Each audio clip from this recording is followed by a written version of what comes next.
All right, everybody. We've got one more sprite to do for now. That one last sprite that we want to put in place is the sprite that is kind of the thing that we're seeking, right? So why are we going through this maze? Well, we're going through this maze to get to something. Specifically, in this case, we're trying to get to our goal, right? Or the prize at the end of the tunnel.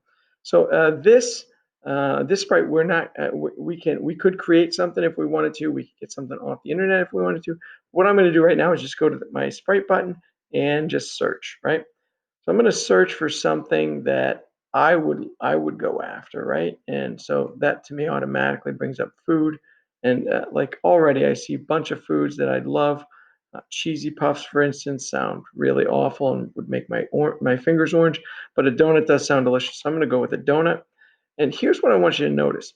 Like if I click on my stages and I open up my backdrops and I take a look at my maze backdrop, notice that my donut doesn't fit very well in my maze, at least not in like the end of the maze. Like if this is the end, that's not very good. If this is the end over here, that's still not very good.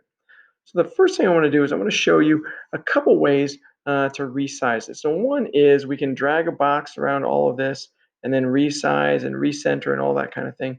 But there's a tool that your game has given you that might be a little bit easier. So right here where it says size, instead of 100, I'm going to change that to 75. Click off of that and you can see that donut gets smaller, but it's still pretty big. So I'm going to try 50. And when I go to 50, you can see that donut is about the right size. I'm going to even make this a little bit smaller since I'm trying to get it up in that corner.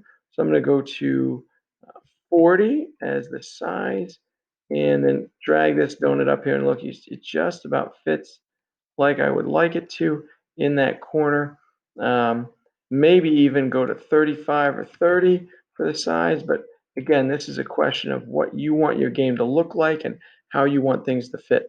So again, using that size to resize that goal sprite is does make some sense. I do also want to rename this from donut to goal sprite, if I can spell it. And that gold sprite, the reason I'm calling it the gold sprite is that is the sprite that is the goal that I'm going after, the thing that I'm trying to get to in my game. All right, so right now, I should be at the point where I've got 3 backdrops set up, including one that's a maze.